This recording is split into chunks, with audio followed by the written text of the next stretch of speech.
Joining me now, Omar Kendall, Games Director at Superbot. Omar, how are you, sir? So if I were to say, like, Sony Smash Brothers, which is something that I've seen on a lot of forums, do you want to stab me in the throat for saying that, or do you go, of course, and why not? Not at all. I mean, we're not shy about being influenced and inspired by all the great brawlers and all the great fighting games. We're fighting game fans, and we're going to do what works and what makes sense for PlayStation All-Stars. We're trying to make a fun game first. And so, in that regard, we understand the comparisons and we embrace it. We love all fighting games. Well, let's talk about the differences, though. What is fundamentally different about the core gameplay here? And I mean, obviously, we'll get to the roster and the levels. That is so unique to Sony.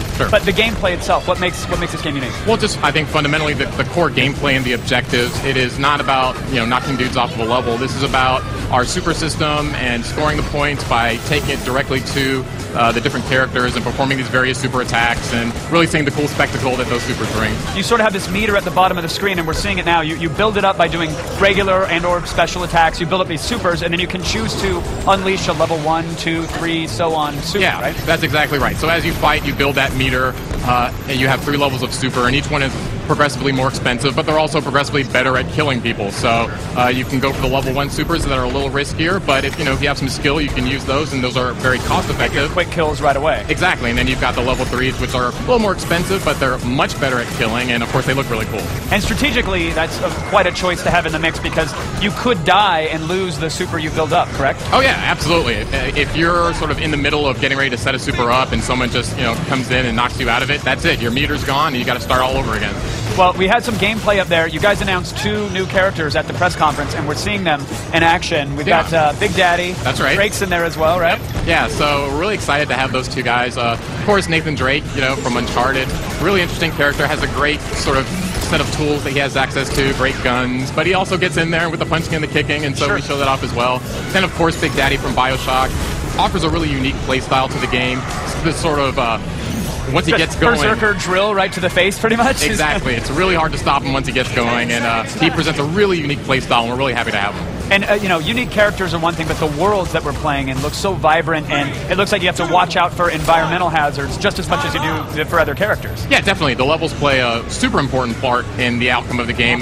Guys are just playing on Hades, which is a mashup of the God of War world, but also the Patapon, and periodically during the fight, the Patapon will sort of interact with the players, they interact with Hades, and it's another thing for players to manage and pay attention to. I know you're keeping the entire roster sort of close to the chest, but is there an estimated number of characters and or worlds that we'll be able to play in? As many as we can.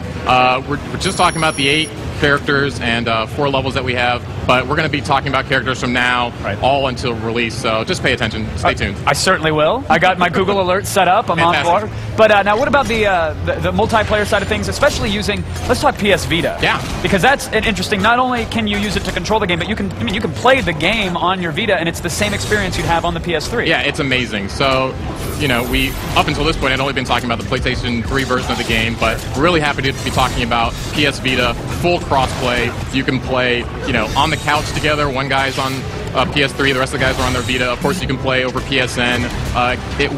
It's essentially platform agnostic, so whatever system you have, the game is perfectly identical, and it's fantastic. And for multiplayer functionality, does that mean that I can be on my Vita as long as I'm connected to the internet? Maybe I can play with somebody who's on their PlayStation 3 at home? Yeah, absolutely. Any configuration, yeah.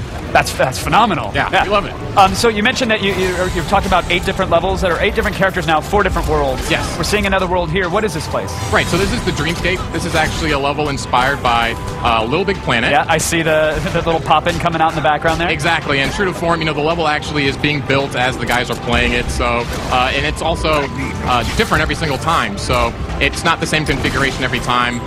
You'll go in there many times and you'll see different configurations based on what the game decides to throw at you. And then, of course, we have the Buzz mashup in this level, so through the middle of the fight, the quiz show, Buzz starts, and he'll actually ask a question, and there's a benefit to answering that question right. You'll be safe. If you answer it wrong, you'll get punished and lose some of that meter. Right, so does the gameplay sort of pause for a second while you have to it deal doesn't with pause at all. Oh, no, you're killing each other while you're answering questions? Yeah, the question gets thrown up, and you sort of have to fight the other guys off the right answer. First, you have to know what the right answer is, and then you have to protect your spot and make sure no one else gets the question right. That is how Jeopardy needs to be played from here on out. Like, question, battle, and then someone wins and survives. Is there a release date set, Omar?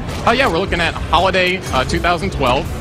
So stay tuned. We'll get the official specific date out there, but this year. I love it. It looks like a lot of fun. Familiar faces, really unique level design. Thank you so much for showing it off. Thank you. Really appreciate it, Omar.